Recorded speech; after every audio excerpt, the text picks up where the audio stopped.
about this is that now Pharrell brings his, his musical taste, sensibilities, incredible talent, more of an urban edge to our music, but it's still us.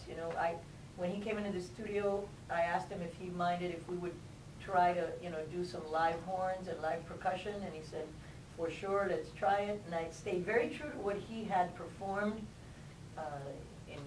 when it comes to length of notes of the horns and the arrangements and the inversions of everything. But when he heard it with the live horns, he loved it, and it just worked really well together. So right away, this is what I love about this track is I told Pharrell we go from very very sweet, kind of reminiscent of 70s disco. And by the way, it's kind of meant to be a retrospective of little pieces of not only my life, but musically Miami, which is, he's now moved down also to Miami, Pharrell, and of course I've been in Miami forever.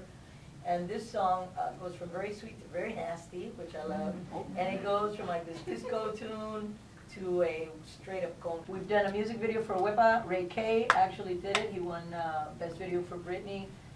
It's really cool because the dancing that we want to do in Wepa is very urban, very street. We got these guys from Miami. Actually, one of them created a little Wepa dance, and it's breakdancing. And the funny thing is, a lot of it, the new stuff, but like this stuff that's happening in Miami that's really hot. These guys are really legit dancers from the streets there.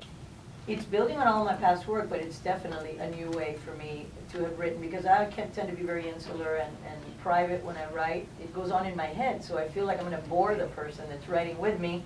The only other person I've written like this, like I did with Pharrell, is with Diane Warren, who is a good friend, and she's as crazy as I am, and we usually finish writing the parody to the song before we write the actual song. I told him, Pharrell, we've got a storyline here. We didn't do it on purpose. But when we had done all the lyrics and everything was finished and we recorded, I go, this is a story. And I purposely chose the order of the songs to emphasize that story. The story being instead of Havana, which starts off the record, that establishes who she is, 17 with body just like a model, the whole shebang. Then she hooks up with an ex on a dance floor and can't believe. Then he calls her and he says, hey, there's a party here. You got heat and Wepa. Then you hear him say, he leaves a message, say, I. And that's, it's all about big hookup. And then with the last song, Make Me Say Yes, she finds out he's still a dog and, she got to move on. And then in the 4 final tracks, it's Mr. Havana steps out, which is either she goes partying to 4 different clubs, which is like a hardcore Emilio-produced tracks with 4 different producers that we have, that we've been working with in the last few years, or she makes it big.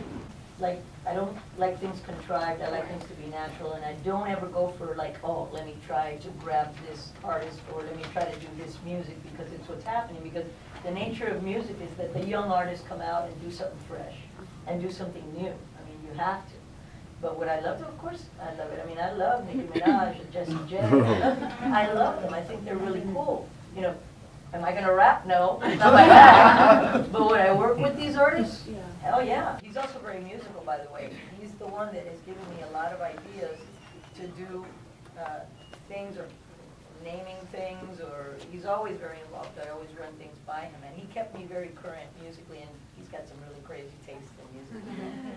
And M actually plays on this record in the Black Dada track on. He's a Haitian artist, amazing guy.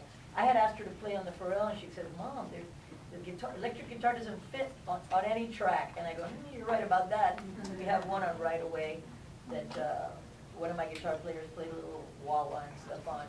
But when Black Dada asked her to perform on the, it's very African and kind of world-sounding on, she was all over that. And every guitar on that track is her. And